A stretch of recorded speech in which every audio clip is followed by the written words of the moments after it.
Me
gustaría preguntaros, pues ya entrando un poco en materia, yo hay algo que a mí me preocupa especialmente, ¿no? Es decir, que cuando hablamos de competencias digitales, me gustaría que me definierais entre todos o alguno de vosotros de qué estamos hablando. Es decir, cuando hablamos de competencia digital y adquirir competencias digitales, estamos hablando, supongo, de un mínimo común denominador. Es decir, de qué cosas se comprende esto de competencia digital. Porque yo me ha tocado leer bastante sobre esto y, bueno, pues hay gente que está pregonando la idea de que es importante, por ejemplo, que la gente aprenda COBOL otra vez o que aprenda Arduino o que la digitalización venga por la base, lógicamente me imagino que es una materia proteica, es una materia expansiva, ¿no? Y paulatinamente esto de las industrias, esto de la digitalización o de las competencias digitales va a ir modificándose en función de lo que la tecnología nos vaya ofreciendo y a su vez de, digamos, las necesidades de formación de cada uno de nosotros o de los alumnos que vosotros formáis.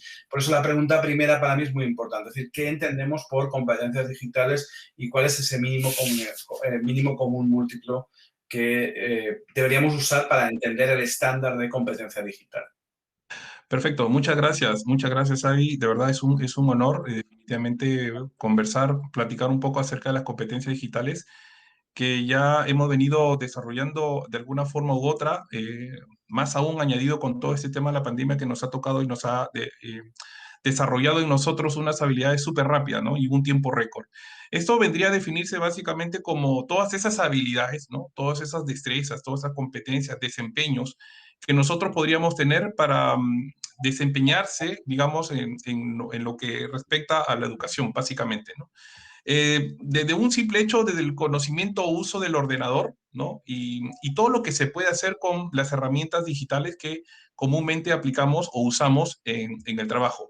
Pero no es tanto en el hecho mismo de conocer la herramienta, sino lo que tú mencionaste, Sabi, un elemento muy importante, el tema de la creatividad, ¿no? Es decir, ¿qué hacemos con esa herramienta? ¿No es cierto? No tanto es conocer la herramienta, sino que cuando lo convertimos esas tecnologías en lo que es de la información, la comunicación, en la stack, ¿no? Es decir, y lo convertimos en tema del aprendizaje propiamente dicho. Entonces, cuando se torna ese tipo de cambio, es en la cual nosotros podríamos decir que tenemos esas habilidades digitales para poder desarrollar o construir razonamiento, construir una creación de contenidos, resolución de problemas, ¿de acuerdo?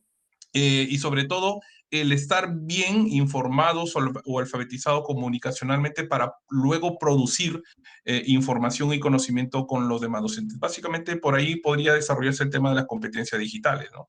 A mí me gustaría un poco complementar, bueno, soy Antonio González, soy de Chile, soy de la investigador de la Universidad de Playa Ancha.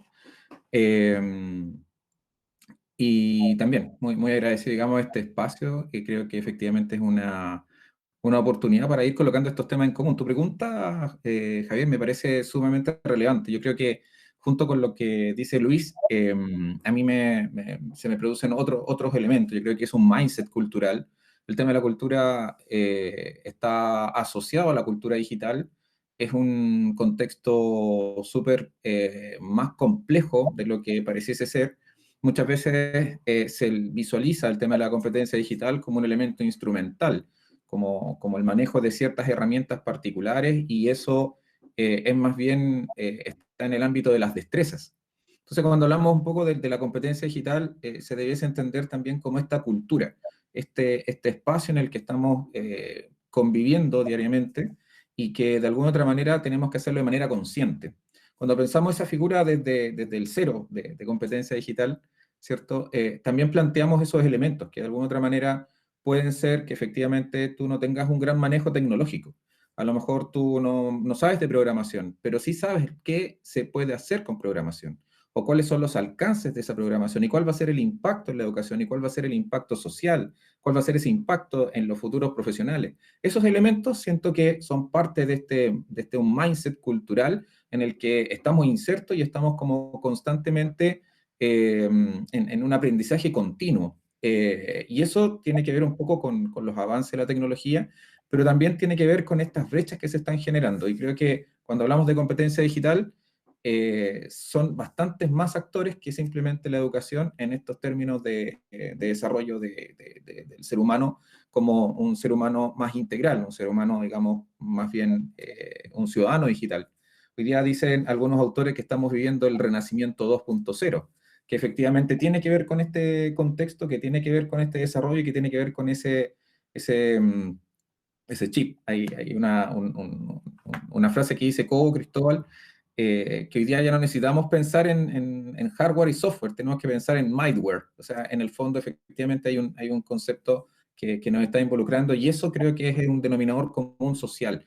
Y eso rompe fronteras, y eso rompe incluso la figura de una cultura más rígida. Creo que la cultura en la que estamos ascendiendo es una cultura local, donde estamos asumiendo cuestiones que efectivamente la globalización nos quitó un poco de tiempo, de foco, pero que hoy día eso hay que colocarlo en común. Y eso también es parte entonces de esta cultura digital en la que más que formarnos tenemos que ser también parte y gestores activos. Genial, Antonio. Yo solo por complementar un poco lo que habéis comentado, ahora soy Javier, hay diferentes marcos de diferentes organizaciones, desde la UNESCO a la Unión Europea, a través del marco de competencias digitales para la ciudadanía, el específico para los profes, el Disconedu. Después, cada país coge eso. Bueno, también hay varios marcos en México, en Chile, en Perú. O sea, cada país hace sus propias adaptaciones de esas necesidades, usan sus propios términos y bueno, como comentaba Antonio, estamos intentando hacer propio un concepto global. Entonces, ese proceso es un poco complejo porque ahí hay mucha mezcla cultural, hay mucha mezcla de diferentes niveles de destreza, diferentes niveles de profundidad, también a nivel de investigación. Por lo que todo esto estamos ante una eclosión de un fenómeno acelerado, como bien decía Luis, por el tema de la pandemia, en el que lógicamente la competencia digital o las competencias digitales que tenemos o que vamos a desarrollar como profesionales es algo que pienso que deberíamos de hacer un poco de reflexión y seguir formándonos, como dice Antonio, porque es continuo. O sea, nosotros, yo creo que todos los que estamos aquí, desde que empezamos a aprender y a ser conscientes de la necesidad de mejorar nuestras habilidades digitales, pues es continuo, pues, siguen surgiendo nuevas redes, siguen surgiendo nuevas herramientas, los teléfonos cada vez tienen más capacidad, más desarrollo, las grandes tecnológicas cada vez hacen cosas nuevas y bueno, y está el open source también, o sea, tenemos muchas alternativas y bueno, tenemos opciones y la libertad de poder escoger la que más nos convenga. Bien, a mí me queda bastante claro ya en este marco de lo que estáis hablando, pero particularmente me gustaría entrar un poquito más al terreno de lo concreto y que hiciéramos un listado, por lo menos mental, de qué competencias tiene que tener una persona para desarrollarse digitalmente.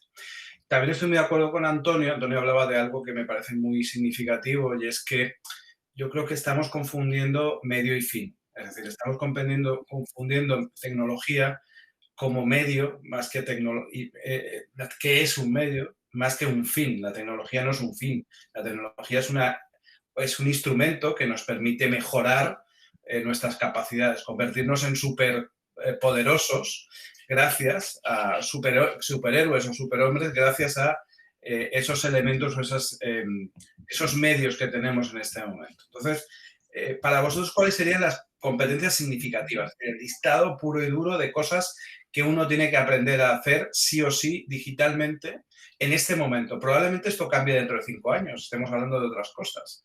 Que ese es el asunto. 5 años no, yo diría 5 meses, probablemente 5 meses. Estamos sufriendo un proceso de transformación también.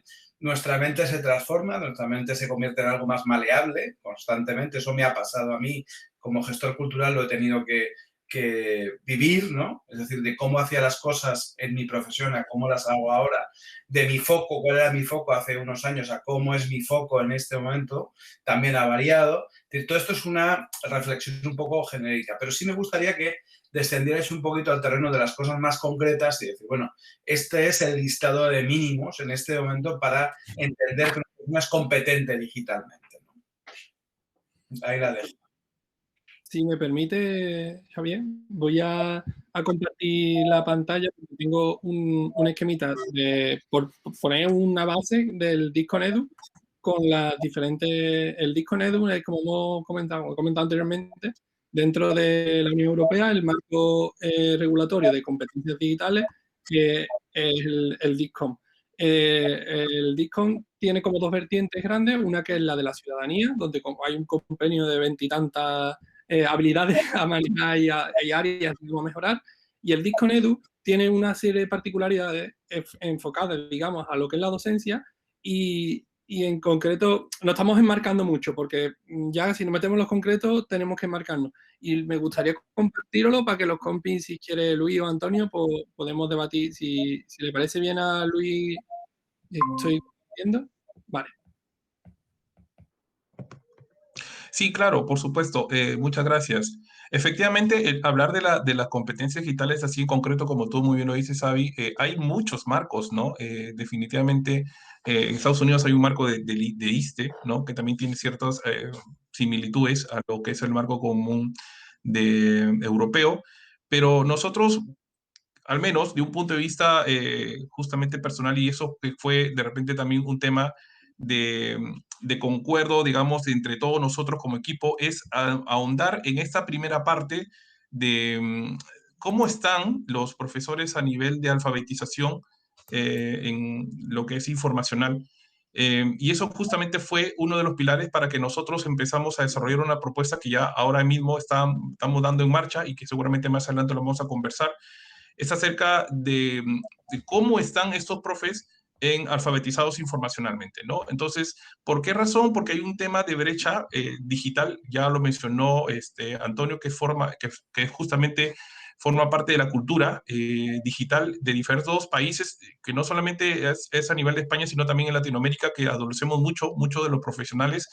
Si bien es cierto, lo mencionaron en esta conversación, que no usan la tecnología o piensan que todo el tema del proceso de enseñanza-aprendizaje está básicamente enfocado con el uso de la tecnología propiamente dicha como un fin, ¿no? Como tú lo mencionas. Y sin embargo, esto simplemente debe ser un medio, pero no solamente el conocer la herramienta como tal, ¿no? Sino que mencionamos el uso, ¿qué hacemos con esa herramienta, ¿no? Y ahora ya conoce la herramienta, porque lo podría haber aprendido en cualquier video de YouTube, en cualquier tutorial. Pero ¿qué hacemos con esa herramienta? ¿O qué hacemos con toda esa tecnología que nosotros comúnmente ya lo conocemos, hemos visto un curso por acá, por allá, en algunos tutoriales, etcétera? Pero el tema es transformar justamente el aprendizaje a partir de todos esos medios digitales que nosotros comúnmente usamos. Entonces, si es que realmente está bien puesta esta primera parte de alfabetización informacional, podemos empezar a ahondar, a desarrollar todas estas demás competencias que ahí se menciona y que están mostradas en la pantalla. Pero por otro lado, hay un tema importantísimo que también es necesario comentarlo, el compromiso, ¿no? El compromiso profesional, porque ¿qué hacemos si que realmente, pues, tenemos toda la tecnología ahí, tenemos el Internet, tenemos todos los medios para poder usarlo, pero sin embargo, queremos hacer más de lo mismo en nuestras sesiones de clase, queremos hacer más de lo mismo en nuestro trabajo? Entonces, por ese lado, no podemos desarrollar un buen esquema de aprendizaje o un buen trabajo de aprendizaje que sea pues trascendente o que sea significativo en los estudiantes si es que no tenemos un compromiso de por medio, ¿no? Entonces, en Competencia Digital Cero nosotros estamos justamente ahondando o abordando estos temas que son importantes y que tiene que ver de persona a persona, que ya seguramente más adelante lo vamos a ahondar, pero tenemos que empezar desde el inicio. Y justamente de este inicio son dos aspectos que debemos tener en cuenta para poder desarrollar todo un bagaje, vamos a llamar así, cultural, digital, de unas competencias digitales en los docentes, ¿no? Yo, en este caso, estoy completamente de acuerdo con Luis. Yo creo que efectivamente, y eso es raro, pero, pero estoy completamente de acuerdo. Creo que efectivamente hay que, este marco a mí me parece súper bueno. De hecho, en la literatura hoy día es uno de los que está mejor reconocido a nivel de expertos, el Discomedu, porque en el fondo recoge no solamente esta combinación tecnopedagógica que ha venido, digamos, los frames anteriores vienen como buscando esa línea.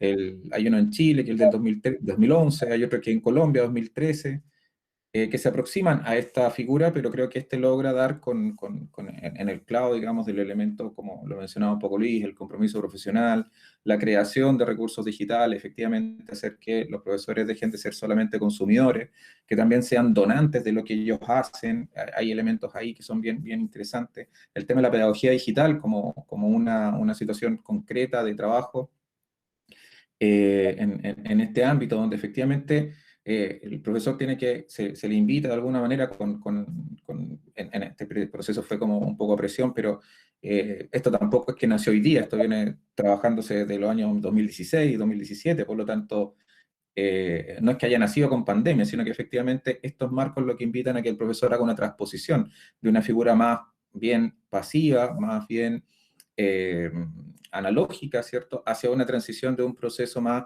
digital, donde efectivamente involucre a sus estudiantes en un desarrollo de que también es una importante responsabilidad del docente hoy día pensar en esta forma, en estos procesos que efectivamente van a empoderar al estudiante, que efectivamente también tiene que buscar la manera de impactar en la motivación intrínseca de los estudiantes. Entonces, las herramientas ayudan muchísimo a eso, ayudan muchísimo cuando son vistosas, cuando son motivantes, pero no se puede quedar solamente en eso y creo que este marco es bien generoso en ese sentido. La figura incluso del último punto, que es facilitar la competencia digital de los estudiantes, es un compromiso que inicia en el punto 1, ¿cierto?, profesional, pero también es un compromiso social digamos, de la docencia respecto del futuro profesional de los estudiantes, y eso es absolutamente transversal. En todos los ámbitos hoy día la tecnología está partiendo por ahí. Yo complementaría esto en el fondo con esto que vienen un poco a abordar el pensamiento analítico, los gestores de innovación, la incorporación de la convergencia disciplinar, es decir, el profesor y los llaneros solidarios ya no deben ser, digamos, parte de un ecosistema, sino que tienen que efectivamente poder conversar y dialogar para poder incorporar otras áreas a su hacer. experiencias como el TEC 21 en el Tecnológico de Monterrey, por ejemplo, es una de las experiencias bien interesantes respecto de cómo hay una mezcla, hay una flexibilización bastante grande de lo que generalmente ha sido un problema que tiene que ver con el currículum. El currículum es bastante inflexible, el currículum es muy difícil de actualizarlo, por lo tanto, cuando hablamos de las competencias, a mí me parece que esta es una buena carta de navegación, una buena carta donde podemos ir colocando marcas en el sendero, pero efectivamente hay que ir incorporando estos otros elementos, que tiene que ver con la resolución de los problemas, que tiene que ver con el pensamiento crítico, tiene que ver con la creatividad, que en el fondo se plantee como un elemento que sea parte del proceso y que no sea una situación aislada, como muchas veces a propósito del currículum lo plantean como una asignatura y punto, y ahí se dedican a hacer un par de cosas de emprendimiento, a jugar a emprender, pero en la práctica no se combina con el quehacer concreto del estudiante dentro de su experiencia formativa. Y también los académicos tampoco están visualizando esto como parte de la praxis de su quehacer diario. Hoy día hay experiencias bien interesantes, por ejemplo, la del Outlier School, que en el fondo plantea que efectivamente el docente ya tiene que ser un estratega del aprendizaje, tiene que ser un diseñador, tiene que pensar en el estudiante como un usuario de su producción intelectual y académica. Por lo tanto, ya no es lo que yo quiero dar simplemente, sino también qué es lo que soy capaz de hacer y cómo voy a dar un valor agregado con esto. Y creo que este marco en particular es un buen sendero para comenzar a entender que efectivamente la tecnología, por la tecnología no tiene ningún sentido, si efectivamente no le va a dar un valor agregado a mi experiencia docente y la experiencia que voy a transmitir también a los usuarios estudiantes, que en el fondo es una muy buena manera de comenzar a verlos porque efectivamente hay también un servicio y eso más allá de una ideologización que en el fondo el sistema educativo siempre ha sentido un poco rechazo. Hoy día esto tiene que converger de alguna manera porque este es el mundo en el que nos vamos a encontrar post pandemia. Yo solo por cerrar el tema y concretar un poquito, como también comentaba Xavi, a nivel de recursos, estamos hablando a nivel de generación, de filtrar información, de curar en contenido, de compartir, de saber guardar, de modificar. Estamos hablando de acciones concretas en cuanto a recursos digitales. A nivel pedagógico, como bien comentaba Antonio, todo el proceso de enseñanza-aprendizaje digital, ¿vale? En cuanto a evaluación, pues lógicamente a nivel de rúbrica, a nivel de análisis, de datos, de información, de logros, o sea, estoy poniendo ejemplos concretos de cada uno de los ámbitos. En cuanto a empoderar a los estudiantes, pues a accesibilidad e inclusión, por supuesto, a hacer el tan famoso el catálogo personalizado, ¿no? de enseñanza. Esa diferenciación y personalización, que una persona que pueda dar más, dé más, y aquel que le cueste, pues sea capaz de llegar al nivel mínimo requerido. Participación activa. Estamos hablando de comunidades. O sea, por eso también estoy de acuerdo con lo que comentaban los compañeros, que este es un buen marco para empezar, pero se sigue quedando corto en algunos aspectos, como bien comentaba Antonio, de creatividad, de temas transversales que se sobreentienden, pero que no está ahí, como la resolución de conflictos. Hay un apartado en concreto, no me acuerdo en qué ámbito estaba, de resolución de conflictos técnicos, sí, pero y de conflictos dentro de las comunidades a través de recursos digitales. O sea, todo este tipo de experimentos y de aprendizaje lo tenemos cuando empezamos a dar caminos en este, o sea, a dar pasos en este camino. Voy a dejar de presentar, con vuestro permiso, porque con Xavier, como hemos estado hablando antes un poco de competencia digital cero, me tomo unos minutos súper rápido para presentar la iniciativa y vais a entender un poco cómo toda esta contextualización que hemos hecho va a encajar en lo que es el conservatorio. Competencia digital cero surge mediante una conversación al estilo esta, en el que fui invitado, falta Heriberto, que es el cuarto componente, y Luis, bueno, me invitó a esa conversación y estuvimos debatiendo precisamente de lo mismo, de como estaba hablando antes, qué son para nosotros las competencias digitales, y bueno, tenemos los marcos que lo regulan, pero ¿es suficiente? Porque hay compañeros docentes que les cuesta usar la tecnología en las aulas.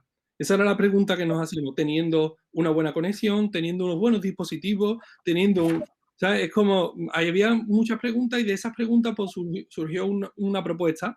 Y esa propuesta fue, oye, ¿y si ayudamos a esos compañeros a subirse al carro? O sea, a intentar dar el paso ese de lo analógico a lo digital. Con esa hipótesis lanzamos una bomba sonda y pensamos que no se iba a apuntar a nadie a la película. La cuestión es que lanzamos la primera misión con 14 voluntarios y con un grupo de 30 y tantas personas que nos apoyamos. O sea, empezamos ya de pensar que no nos iba a seguir nadie, ya nos empezaron a seguir algunos compañeros que estaban en sintonía a lo que nosotros estábamos un poco promoviendo, buscando y dando una solución, ¿no? A fin de cuentas. Eso al final se ha transformado en un voluntariado internacional, y, en principio iberoamericano, porque son de donde son los profes que tenemos ahora actualmente, pero está abierto al mundo. Y la verdad es que es un voluntariado de profes para profes. O sea, estamos hablando de aprendizaje entre pares, estamos hablando de aprendizaje en competencias digital. De hecho, el voluntariado se llama competencia digital cero. Nosotros partimos de que no sabemos y bueno, y el poquito que podamos nosotros aportar a la sociedad y en concreto a los profes, pues bienvenido sea. En la primera misión, todos nosotros usamos mucho léxico espacial, ¿vale? Porque estamos en el espacio educativo. Entonces nuestros voluntarios son astronautas. Las personas que necesitan ayuda o los compañeros que necesitan ayuda los llamamos cadetes, porque son mentorizados, acompañados por los astronautas. Vamos hacia la misión. La misión dura un tiempo, ¿vale? Lanzamos el cohete y vemos hasta dónde llegamos. Estamos los orbitales, que somos los que estamos un poco dando vueltas alrededor para controlar que todo vaya en orden. Tenemos a la torre de control, ¿vale? Que somos los que un poco empezamos este camino. Y esto, como os podéis imaginar, a raíz de la pandemia, pues ha ido creciendo. Ha ido creciendo hasta el punto de que ya hemos alcanzado niveles exponenciales. Ya para la segunda misión vamos por 90 y tantos profes. Bueno, hay mucha gente con ganas de ayudar y la verdad que también hay mucha gente que necesita esa ayuda. Y creo que la propuesta del voluntariado de competencia digital cero va un poco en esa línea. No sé si los compañeros quieren aportar un poco más su visión al respecto. Mi teoría es que la escuela ha sido durante muchísimos años la enemiga número uno de la creatividad.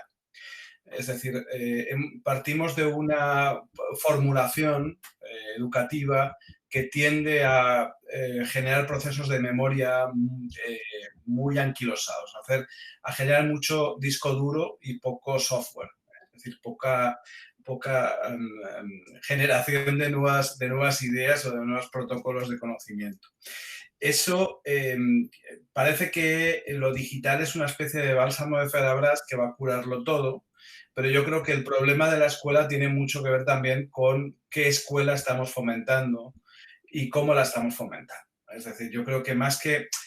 yo entiendo que lo digital es un asidero que puede significar un cambio significativo en el planteamiento de lo que es la escuela, pero tengo también mis dudas respecto a que eso no va a ser posible si no, como decía antes, confundimos fin y medio. Es decir, si no hacemos un proceso de transformación el planteamiento de lo que va a ser la escuela del futuro. Yo creo que la escuela del futuro tiene que ser mucho más un lugar de ensayo y error, un laboratorio, más que un lugar donde se vaya a repetir memorísticamente, generar disco duro, ¿no? Eso es un tema que yo quiero avanzar. Y segundo, siguiendo un poco las indicaciones de la OCDE, en este momento la OCDE nos dice que vamos a necesitar mucho long life learning, es decir, mucho aprendizaje a lo largo de la vida, ¿no? Es decir, el reciclaje continuo va a ser una necesidad de los trabajadores y de la gente que está en la vida activa. Me está pasando a mí, yo estoy constantemente haciendo cursos. Yo creo que me he vuelto un poco un loco de los cursos, ¿no? Constantemente estoy haciendo formación. Al fin y al cabo, yo creo que sí que ahí lo digital tiene una virtualidad y es decir que nos permite generar sobre todo procesos de aprendizaje totalmente asincrónicos, es decir, a nuestro uso, nuestra necesidad concreta, y eso es muy bueno. Pero bueno, volviendo a la primera pregunta y a la segunda un poco, es decir, ¿cómo podemos hacer que lo digital transforme también la estructura de la escuela que necesitamos para el siglo XXI y que todavía no tenemos.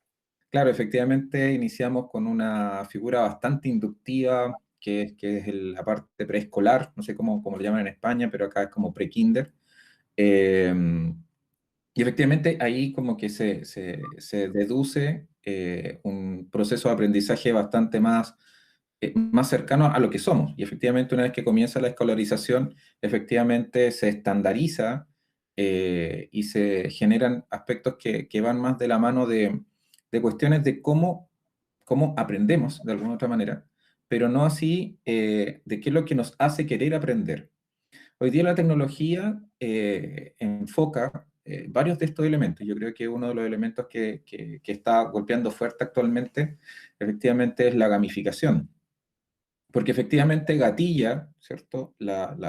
Digamos, la motivación intrínseca del estudiante por querer avanzar, por querer aprender, por querer descubrir, por esta misma figura que tú hablabas de esta cosa como que se rompe un poco en el sistema educativo, y que efectivamente es como volver a ese niño, ¿cierto? A esas condiciones que hacen que uno de manera inductiva vaya a generar. Por lo tanto, la gamificación como metodología, como técnica, la realidad virtual, la realidad inmersiva, son elementos que efectivamente van cautivando de alguna manera al estudiante a acercarse, a querer estudiar, a querer profundizar, a querer abordar otras temáticas.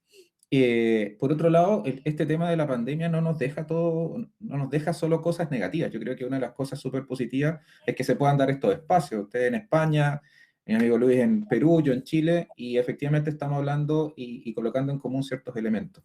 Cuando pensamos también en romper las paredes de la institución, tiene que ver con esta posibilidad de poner en común, de poder dialogar y de poder conversar sobre una temática en particular o que puede ser distinta a todos, que está posibilitada, está habilitada por la tecnología. Este constructo nuevo de la escuela o de la educación en términos general tiene que ver con que podamos lograr entender. Yo sé que hay, por ejemplo, hay muchos detractores, a mí me gusta mucho leer también a los detractores del uso de tecnología en los espacios educativos, por todo esto que tiene que ver con la seguridad, por todo esto que tiene que ver con que pueden robar tus datos, etcétera, etcétera. Pero como en todo, hay dos caras de una misma moneda, y en este contexto, gran parte de esto ya está establecido, ya como que ha quedado forjado. Entonces, tiene que ver un poco con la pregunta anterior. Primero, esta alfabetización, por un lado, tiene que entrar por la figura de la parte instrumental, o sea, de la noche a la mañana nos tuvimos que encontrar en una videoconferencia y muchos no lo sabían. Por lo tanto, tuvimos que ver esa parte. Luego tuvimos que ver cómo efectivamente esto impacta en la calidad de lo que yo puedo llegar a hacer. Y ahora, ¿qué más puedo hacer con esto? ¿Y a dónde puedo llegar? ¿Cuáles son las fronteras? Y ahí viene un concepto que para mí es clave. O sea, la figura de la creatividad tiene que estar dentro de este escenario. Tiene que haber mayor flexibilidad y tiene que haber un entendimiento concreto de qué es lo que es el trabajo con la tecnología. No solamente un elemento como ya lo mencionabas tú, que en el fondo pensar a la tecnología como un fin. Muchas escuelas hoy día piensan que efectivamente comprando cierta tecnología, efectivamente hay que tener un aprendizaje per se. Y la verdad es que no es así. O sea, efectivamente hay un cambio de mentalidad que viene acompañado con esto. Y efectivamente uno puede hacer muchas grandes cosas con pequeñas herramientas. El tema está en saber cuáles son los alcances para poder ir escalando y que efectivamente las inversiones tengan que ver más bien en recursos humanos que en la tecnología propiamente tal de manera directa. Y así en el fondo poder satisfacer las necesidades. Y también un elemento importantísimo, creo yo que acá otro de los elementos que va a ser preponderante en este uso de tecnología va a tener que ver con el deseo formativo. Y eso va a permitir personalizar aprendizaje. Hay experimentos bien interesantes que he podido revisar de aprendizaje adaptativo, que son como los primeros caminos hacia una condición más abierta de lo que yo quiero aprender, que hoy día también la tecnología permite hacer un mejor reconocimiento de estos aprendizajes previos, que en el fondo ya un programa formativo no dure lo que tenga que durar por currículum, sino que dure por las capacidades que tienen las personas y cuánto puede ser reconocido y cuánto no. Entonces, ahí yo creo que la escuela del siglo XXI o el futuro hacia donde tiene que ir encaminándose es que ya existen las herramientas y hoy día hay que dar el paso digamos, de cambio de foco del paradigma, para que efectivamente podamos introducirnos con una... por ahí también lo decía Iván, el tema de esta humanidad aumentada, en el fondo también un poco lo que decías tú de fortalecernos, de ser un poco más, de tener como esta armadura gracias a la tecnología. Pero eso se tiene que entender, y ahí yo coincido con lo que respondía hace un momento atrás Luis, que tiene que ver con esta parte más de alfabetización, que no tiene que ver con lo meramente técnico, sino que cuáles son estos alcances y hacia dónde puedo yo llegar. Y eso es todo el sistema educativo que lo tiene que entender, no solamente un apartado. Sí, efectivamente lo que menciona Antonio, sí, hay un aspecto importante y valioso que rescato, lo que dice Antonio. Efectivamente, todo empieza también por parte, creo que hay tres agentes importantes en mi opinión, ¿no? O sea, el liderazgo de parte del colegio como institución, como del proceso formativo que pretende desarrollar en la escuela o en una institución educativa, los profesores de por sí también, y obviamente los padres de familia, ¿no?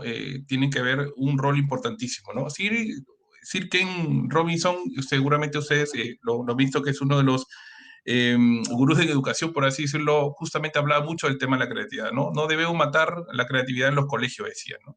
Y dejemos pues que los niños se equivoquen, ¿no? Dejemos que los niños se equivoquen, que hagan, o sea, no limitemos ese aspecto creativo que tienen, ese juicio crítico, ese juicio reflexivo que tengan, y que se acomoden a que lo que nosotros queremos implantar en ellos. Eh, También por otro lado, creo yo que pasa por el compromiso de parte del profesor, porque sinceramente lo digo, ¿no? O sea, a veces pensamos en esto, ¿no?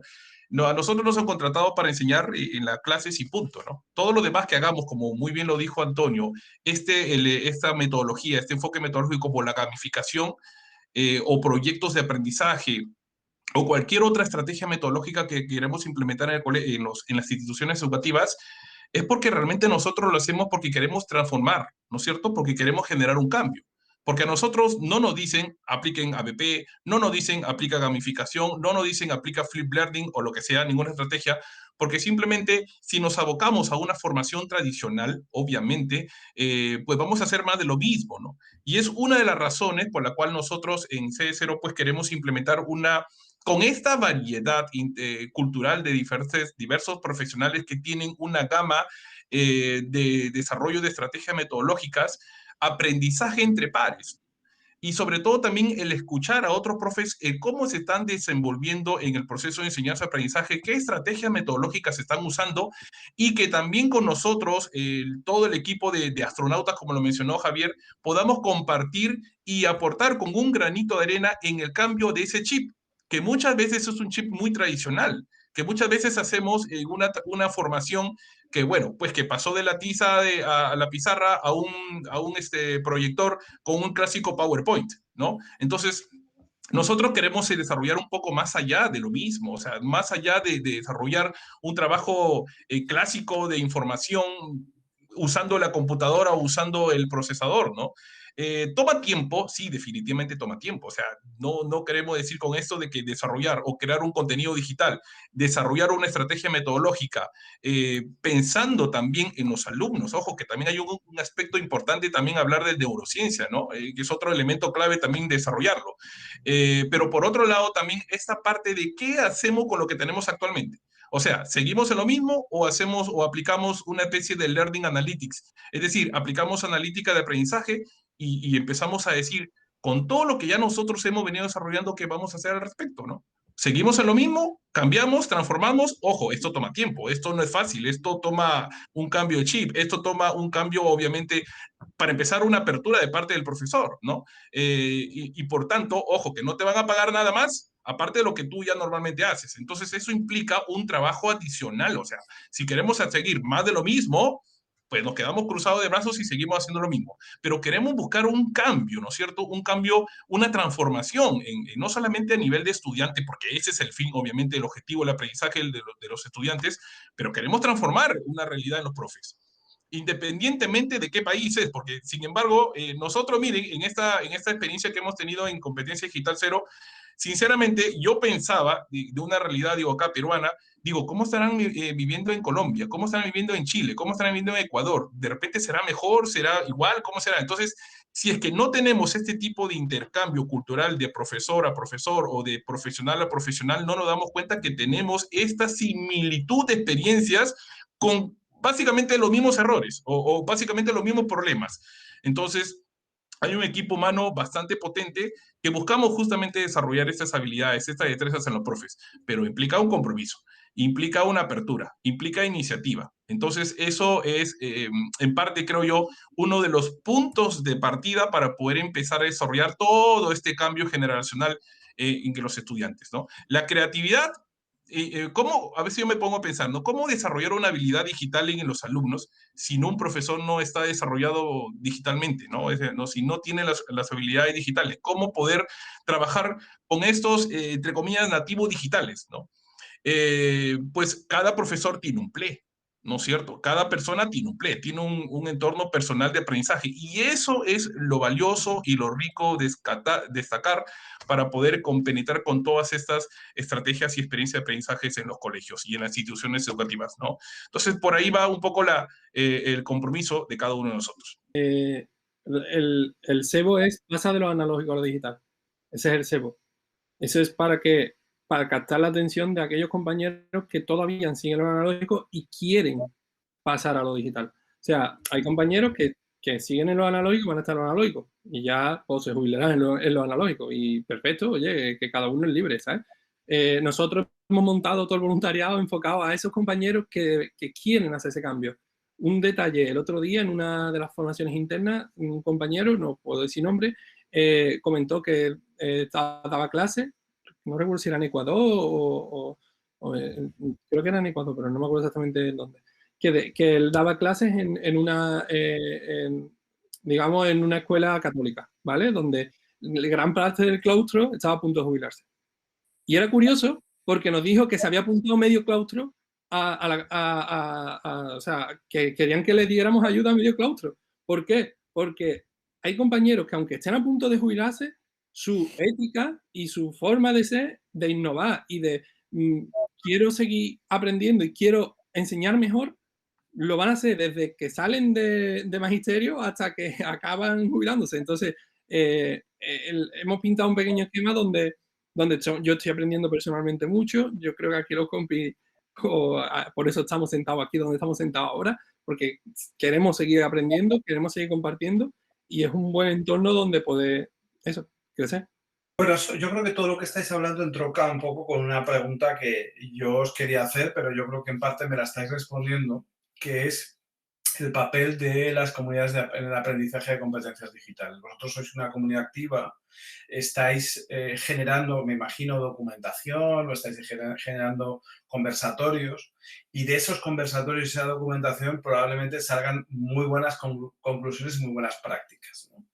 ¿Qué es lo que estáis detectando? Es decir, en diferentes niveles como comunidad de aprendizaje. Tanto en, como decíamos, como estabais señalando, el ansia o la necesidad de gente que está apenas iniciando, que necesita hacer el tránsito de una manera no dolorosa, en la medida por lo posible acompañado por ustedes, porque están haciendo ese trabajo, y también hablar de los que estáis más avanzados o los que estáis bien poco proyectados hacia el futuro. ¿Qué estáis viendo o qué es lo que está sucediendo para proyectar todo esto del aprendizaje digital hacia el futuro? ¿Cómo lo veis? Y bueno, luego preguntaré otra cosa que me interesa mucho también, que me parece muy básico, porque el otro día Javier y yo compartimos un conversatorio en un proyecto europeo y al final había unas cuestiones que a mí me necesitaba mucho resolver y os las voy a preguntar. Pero en principio, un poco la pregunta es decir, ¿cómo estáis funcionando como comunidad? Ese eje de buenas prácticas, ¿cómo se está articulando? Y los que estáis más avanzados, ¿qué es lo que estáis viendo que necesita la escuela en general y cómo se va a proyectar esto en el futuro? Sí, yo creo que esa pregunta debe ser la pregunta del $1.000.000, porque efectivamente es con la que todos los que estamos en esta línea independientemente seamos una institución formal, seamos una institución privada, sea una institución cualquiera que sea, yo creo que están todos, el sistema educativo fue impactado en este proceso. Creo que en alguna medida hay un porcentaje importante que no ha visto que chocaron contra un iceberg gigante. Creo que hay un porcentaje grande de personas que creen que van a apretar un botón y van a ser teletransportados al 2019 cuando pase la alerta del tema del virus. Y hay un porcentaje menor que está como buscando, ¿cierto? Como salmón volviendo a su fuente, buscar cómo y cuáles son estos mecanismos que de alguna u otra manera hacen que nosotros queramos aprender. Creo que ese es como uno de los elementos cruciales. Hay elementos que muchas veces, si mal utilizamos la tecnología, se puede transformar en un fuego artificial y no necesariamente en una herramienta de mediación del aprendizaje. Siento que el fenómeno hoy día ha retornado hacia los componentes más humanos de la educación. Hoy día nos estamos dando cuenta, hay no solamente crisis sanitaria, tenemos crisis sociales en distintos de nuestros países, hay figuras importantes o números complejos de desempleo, hay muchos desempleados que llamamos cesantes ilustrados, que por mucho de haber estudiado no logran encontrar un buen trabajo. Entonces todos estos fenómenos, de alguna u otra manera, como que apuntan a que efectivamente algo está pasando o algo está crujiendo en el sistema educativo tradicional. Por eso es que en este espacio, nosotros, una de las grandes cosas que hemos tratado de ir resolviendo es un tema como de una constante iteración para ir buscando las mejores alternativas que van apareciendo. Yo creo que hoy día los modelos tácitos, clásicos y casarse con una estructura, yo creo que es el peor error. Siento que ese es el primer error, sino que hay que estar atento a cómo va emergiendo, porque esto es completamente dinámico. Hoy día, hace unos meses atrás, creo que en Latinoamérica muchas personas no tenían idea qué es lo que era Google. Con suerte sabían que era el correo electrónico y no habían hecho clic en los botoncitos de las aplicaciones de Google. Hoy día tenemos un número importante ya de personas que se manejan en esta plataforma porque en muchos países de Latinoamérica se incorporó Google como una herramienta asociada a los gobiernos para poder instalarlos, por ejemplo, en los distintos centros educativos de carácter público. Por lo tanto, ahí que tenemos impactado una gran cantidad de estudiantes que ya manejan una plataforma como Google Classroom, que es una herramienta sencilla, simple, pero que plantea ciertos desafíos distintos de lo que se manejan en Blackboard, Moodle, Canvas, que en el fondo es una estructura más rígida, pero que efectivamente no da todo el ancho de lo que requiere una situación de estas características. Luego vemos situaciones más prácticas y de una resolución bastante más ágil y bastante más creativa, que profesores que utilizaron Telegram o que utilizaron, digamos, WhatsApp. En un principio de manera rudimentaria y luego fueron entonces como complejizando la situación y fueron como mezclando con otras cosas. Entonces, todas esas experiencias van generando que el escenario del aprendizaje sea completamente dinámico. Y eso es una gran riqueza que incorpora la tecnología a este escenario. Es un escenario donde efectivamente yo hoy día puedo meterme a un buen curso donde me van a enseñar a ocupar las herramientas de Microsoft o las herramientas de Google o alguna herramienta de dinamización, y lo más probable es que yo rescate lo que me gusta de ahí. Y ahí hay un tema complejo con el tema de los tiempos. Yo creo que hoy día se exacerban mucho los programas con el número de horas asociadas por una estructura a la cual estamos acostumbrados, ¿ya?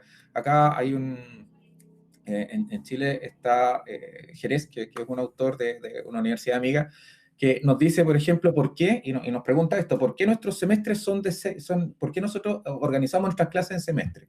¿Porque hay una norma educativa que lo dice? No, es una razón completamente que tiene que ver con la agricultura. Es porque en semestres se podía trabajar de mejor manera, se podía complementar estudio y trabajo desde una perspectiva agrícola. O sea, nace de una situación completamente distinta a un proceso de cognición, de aprendizaje. Sin embargo, lo mantenemos porque pensamos que tiene que ser así, pero no nos hemos planteado cuál es el tiempo que tenemos que dedicarle a esto. Cuando pensamos, por ejemplo, en una especialización, ¿por qué un máster dura 1 año en ciertos países y en otros países dura 2 años? Acá en Chile decimos que muchos de esos currículos tienen muchas challas, muchas asignaturas que en realidad no se ocupa, que no van directamente al desarrollo.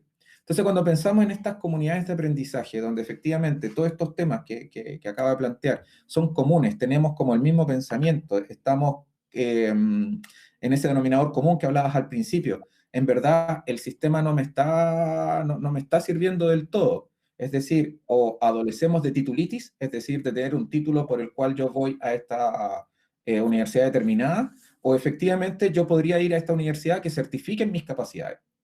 Y yo creo que esa parte, ese otro contexto, también de alguna u otra manera hace y está haciendo crujir el barquito, porque yo quizás pueda ser más potente, y esto lo hablo desde una figura de la marca personal, por ejemplo, puede ser más potente que Javier escriba que me conoce, que por su currículum, por su historia, etcétera, dice me conoce y me deja una nota en LinkedIn, más que yo tener un diplomado en una universidad determinada para conseguir un determinado trabajo, por ejemplo. Esa recomendación tiene que ver entonces con las comunidades, con cómo de alguna otra manera yo estoy siendo validado, no solo por lo que yo he estudiado, que es importante, sí lo sé, pero ¿quién me está validando? Finalmente me valida Javier Ferrer, o me está validando el cartón que tengo colgado atrás digamos, en la pared. Finalmente, lo que más vale, de alguna otra manera, es lo que puede decir Cristian Ferrer de lo que yo estoy diciendo, haciendo y trabajando y produciendo, porque es algo concreto, válido, que se puede visibilizar. En cambio, el título es un intangible, es un elemento que efectivamente no te está entregando la validez para ingresarte tú a un mercado laboral. Y eso yo creo que en el fondo las comunidades tienen mucho que proyectar. ¿Cómo certificamos las competencias en general y las competencias digitales en particular? Lo dejo ahí porque es un poco la reflexión que tú estabas haciendo. Ahí hay temas que son como, se van como mezclando. Yo creo que hay una figura de un entorno en el que creo que la certificación de la competencia digital tiene que ver con un elemento de la riqueza en la que una persona puede entender el uso de Google Classroom en Chile muy distinto de lo que puede hacer alguien con la misma herramienta en Perú. Y de hecho, dentro de la misma comunidad nos vamos dando cuenta de esa figura. Entonces, de pronto, cuando nos cerramos solamente a esos patrones, claro, entramos en esta figura que tú bien lo mencionas. O sea, efectivamente, nuestras sociedades requieren de esto. Pero, por ejemplo, hay algunas disciplinas, como la informática, por ejemplo, que en países como Estados Unidos tú no requieres tener estudios. O sea, no requieres, tú tienes que demostrar efectivamente que eres capaz de programar, más que tener un título, tener otro producto que te esté validando, sino más bien qué es lo que eres capaz de hacer. Yo creo que vamos a tender a que efectivamente sea más potente un currículum en LinkedIn, por ejemplo, donde tú puedas mostrar qué has hecho y que gente pueda decir de aquello, que el fenómeno, digamos, de tener el título. El título es importante porque hoy día nuestra sociedad todavía está en ese tránsito, pero ¿cuánto más tiempo le queda a esto? Y yo creo que hoy día, por ejemplo, organizaciones como MetaRed, que están pensando en las competencias digitales de las universidades, porque efectivamente en las universidades están haciendo clic y esto, oye, ¿sabes qué? Nos estamos quedando un poco al margen. Esto está corriendo rápidamente y nuestros títulos, nuestros currículum, ¿cómo vamos a hacer que también entren en el mercado? Sí, esto también es una situación en la que comienza todo a movilizarse. Entonces, yo creo que la movilidad, hoy día las universidades están en este camino. Por ejemplo, esta red en general que aglutina universidades españolas y latinoamericanas, están pensando en cómo incorporar al currículum la competencia digital, porque efectivamente se dieron cuenta que era necesario. Pero es una acción un poquitito fuerte y un poco desesperada, porque muchas de estas instituciones que están en este conglomerado, no todas tienen la capacidad de movilizarse a ese ritmo. Lo más probable es que muchas de ellas quiebren no en el sentido económico, sino en el sentido de la estructura, en términos que o van a mantenerse haciendo lo mismo de siempre, y van a seguir dando un poco la rueda hasta cuando aguanten, y otras van a hacer el cambio real. La certificación, creo yo, que de las competencias digitales se van a visualizar, se van a tener que mostrar, así como un poco el camino que ha mostrado, ese sendero que muestra un poco la informática, que finalmente cuando tú te enfrentas a una entrevista de trabajo, te piden que tú resuelvas, no que demuestres papeles de lo que tú has hecho. Y te proponen retos, te proponen desafíos, por eso hablaba un poco hace un rato atrás de la gamificación, que de alguna otra manera está como colocando ciertos elementos que pareciesen ser tan lejanos a este mundo. Hoy día estos elementos van a entrar, porque finalmente, y es un poco lo que nosotros hacemos en Competencia Digital Cero. O sea, nosotros es un proceso gamificado, no es un proceso en el cual nosotros te pedimos el cartón o cuáles fueron tus experiencias previas en un currículum extenso. No, nosotros vamos con ciertos retos y que efectivamente la persona que ingresa a la red, que va a ser un tutor, que va a hablar, ¿cierto? Que va a tutorizar a una persona que está requiriendo esa ayuda de forma personalizada, que va a hablar en nombre de la agrupación, ¿cierto? Tenga esta capacidad, una capacidad comunicativa, que tenga una capacidad de resolver ciertos problemas, que tenga la capacidad de exponer cosas en público, de crear contenido. Y ya con esos retos nosotros decimos, ok, listo, esta persona, venga, estamos dentro. ¿Pero por qué? Porque en el fondo nos muestra el qué hacer. Nosotros nos certificamos, nosotros qué hacemos cuando estamos internamente, no hacemos un catastro específico de tus competencias, estamos haciendo más bien qué Vale. haces tú, qué eres capaz de hacer, y te la juegas o no te la juegas, que también es un reto importante, o sea, estar en esta dinámica con personas que probablemente a lo mejor tú no conoces, culturas distintas, es arrojarte a un mundo complejo, es un espacio, como decía Javier hace un rato atrás. Esta analogía para nosotros es bien potente porque, claro, tú salías al espacio y tenías tu escafandra, que es tu experiencia, y con eso tú te vales y con la compañía del resto. Entonces tienes que atreverte también a confiar en el otro. Son cosas bien complejas de materializar y concretizar, pero lo que sucede dentro de estas comunidades, al menos en la nuestra, y parte de lo que he podido ver en otras amigas, es que la validación va cada vez cada vez va siendo más en un factor completamente humano, que es confío en ti porque sé lo que eres capaz de hacer. Justamente una de esas razones, nosotros al momento de que empezamos esta iniciativa, Xavi, te comentamos un poquito, queríamos ver, validar efectivamente, no es que obviamente por todos los perfiles de los profesionales que forman parte de competencias digitales, que definitivamente para nosotros es un honor y es un lujo contar con un nivel de profesionales con una alta capacidad y de competencia en todas estas formaciones o posgrados que tienen, ¿no? Entonces nosotros decíamos, a ver, si vamos a hacer un cuestionario y preguntándoles sobre, no sé, pues cuestiones básicas de las competencias digital cero, basados en un marco común, no tiene sentido. No, tendríamos que desarrollar un cuestionario con ellos acerca de lo que menciona Antonio, ¿no? ¿Qué pueden hacer con lo que saben? ¿No es cierto? Es básicamente enfocado a la resolución de problemas, es decir, al tema de casos prácticos, de casos concretos. Acá no hay preguntas que tienen respuestas correctas, sino que hay alternativas, ojo, que en función a un caso muy particular sobre el mismo proceso de enseñanza-aprendizaje. Entonces, se plantea una situación y sobre eso qué es lo que cada profesional puede hacer a manera de estrategia, ¿no? Entonces, eso es un poco para poder nosotros también aprender de todas esas experiencias que tiene cada profesor y también nosotros validar el desarrollo mismo de cada una de esos procesos de mentorización que justamente lo mencionó Antonio, ¿no? Entonces, para nosotros nos mueve muchísimo ese tipo de capacidad de resolución de problemas, de toma de decisiones, ¿no? Que son capacidades superiores en función al proceso mismo de enseñanza-aprendizaje. Es un poco lo que quería complementar, ¿no? Vale, yo solo por terminar y concretar, en la web de competenciadigitalcero.com hay un enlace, si se quieren unir simplemente le da únete como mentor, eso te lleva a un pequeño formulario donde se piden unos datos básicos y a continuación del formulario automáticamente recibes el primer reto. O sea, tú para poder entrar en la comunidad tienes que superar ese reto. Una vez que superes ese reto, verificamos que se ha cumplido, entras a varios grupos. Tenemos grupos en Telegram, grupos en WhatsApp y demás.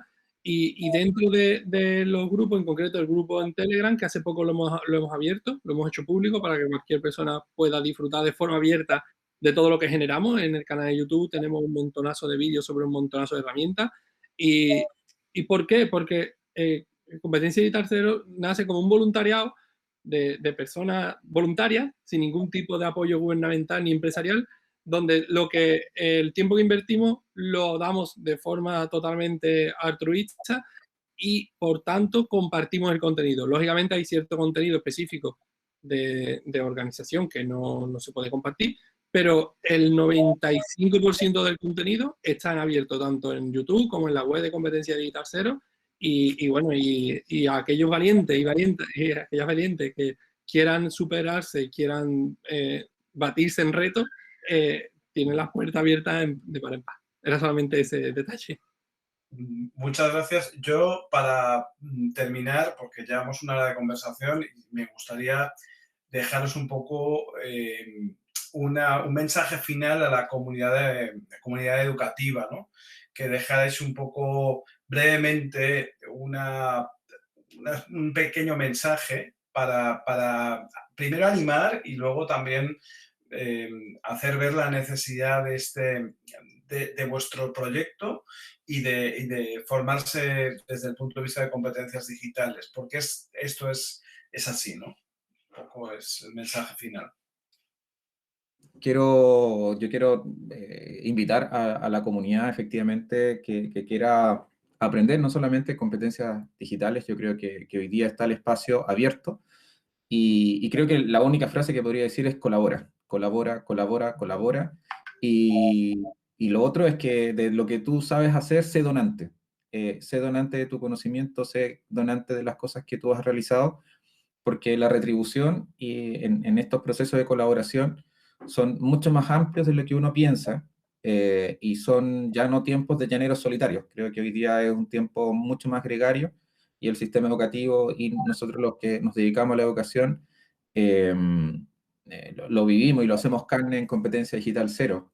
Por lo tanto, la colaboración ha sido, yo lo digo a nivel personal y a nivel profesional, he crecido una gran cantidad del 2019 hasta ahora, de manera exponencial. Yo creo que las conversaciones incluso que teníamos en un principio, a las que hoy día podemos sostener, son muy amplias.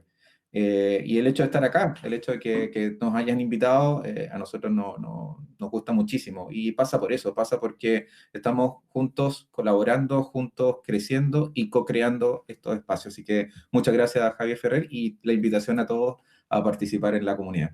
Sí, muchas gracias, Javier, por invitarnos a formar parte también de esta reunión, completamente de acuerdo con todo lo que se ha vertido aquí.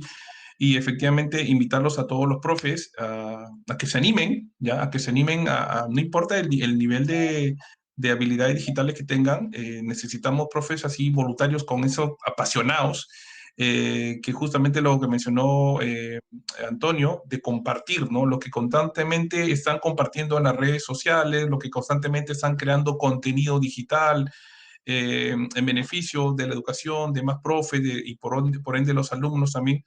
Buscamos así profesionales igual que se animen a ser astronautas, justamente ya Javier lo ha mencionado, pero seguramente lo resume en un ratito. Y necesitamos profes también, ¿no? Que se animen a que puedan compartir esas experiencias de aprendizaje que tienen, de trabajos, esas experiencias didácticas en su quehacer propiamente dicho, para que nosotros aquí como astronautas, los que formamos parte de Competencia Digital Cero, también podamos compartir y aprender entre pares, que eso es justamente uno de los pilares fundamentales de lo que nosotros queremos desarrollar. No se trata de que nosotros lo sabemos todo o de transmitir información, sino es aprendizaje entre pares. Siempre aprendemos un montón de cosas, definitivamente, lo que mencionó Antonio, hemos crecido muchísimo en todas estas habilidades digitales porque constantemente estamos compartiendo información valiosa, muy rica, y que eso también queremos compartirlo con los demás profes que se animen a dar ese saltito, ¿no? Obviamente de lo analógico a lo digital. Así que las puertas están abiertas, llama ahora, llama ya. Muy agradecido definitivamente por toda la invitación. Muchísimas gracias, Xavi. Yo, con vuestro permiso, por cerrar un poco la llamada, recalcar que no hace falta tener un alto nivel de desempeño en competencias digitales para formar parte de ese deseo. Simplemente hace falta un alto nivel de ganas. Ya está. Si tenemos un poco de ganas, el resto, una vez que entre, estamos activos, como decía Xavi. Estamos activos, somos una comunidad activa. En cuanto entréis, vais a notar ese activismo y os vais a envenenar, como estamos envenenando nosotros. Entonces, no os preocupéis si sois expertos pedagógicos, porque eso es genial, pero si además os unís a una comunidad en donde hay algún que otro experto digital y hay algún que otro compañero que tiene un perfil híbrido, otros comunicadores, bueno, tenemos un montón de perfiles, así que bienvenido sea cual sea tu perfil, simplemente con ganas de poder hacer cosas chulas y estás invitado. Y por último, un último detalle, hace una semana compartí en LinkedIn una frase que me vine inspirado, pero lo escuché y me gustó, que es: no hay nada más satisfactorio que ayudar a los demás. Perdón, se me ha trabado. Esa frase es, para mí, es una bandera. Cuando tú eres capaz de ayudar a otras personas con tu trabajo, en lo que tú recibes, tu salario emocional, es mucho más gratificante que el salario remunerado. Lógicamente, sin salario remunerado no se vive, ¿vale? Una cosa va con la otra. Pero si ya tenemos el salario remunerado cubierto y podemos optar a ese otro salario, os animo a que lo intentéis, porque de verdad, nosotros estamos enganchadísimos. Y muchas gracias. Bien, ¿y dónde os encontramos? Pregunta del millón. Exacto, todo está en nuestra web, competenciadigital0.com, y bueno, a través de nuestros perfiles en LinkedIn, y bueno, que estamos en contacto, que seguimos para adelante, que de hecho estamos inmersos en la misión 2 y que en breve pues tendréis noticias nuestras, seguro. Pues muchas gracias por colaborar y por participar en este espacio y en este conversatorio con Cravinars.org. Me parece muy interesante lo que hacéis, muy generoso también, que es muy importante vuestra generosidad por el tiempo que le estáis dando a otros y por el conocimiento que estáis aportando con vuestro expertise y vuestro trabajo diario, ¿no? Aparte de vuestra experiencia diaria de también aplicar, yo creo que es una relación de feedback, ¿no? Una relación bidireccional entre lo que vosotros os desarrolláis conjuntamente y lo que podéis aplicar cada uno de vosotros y a su vez ensayar, ¿no? Creo que es muy interesante el protocolo que utilizáis. Muchísimas gracias por estar con nosotros esta tarde y bueno, pues os auguro un gran futuro y os deseo lo mejor, porque de verdad que demostráis muchísima, como decía, muchísima generosidad. Muchas gracias, Xavi.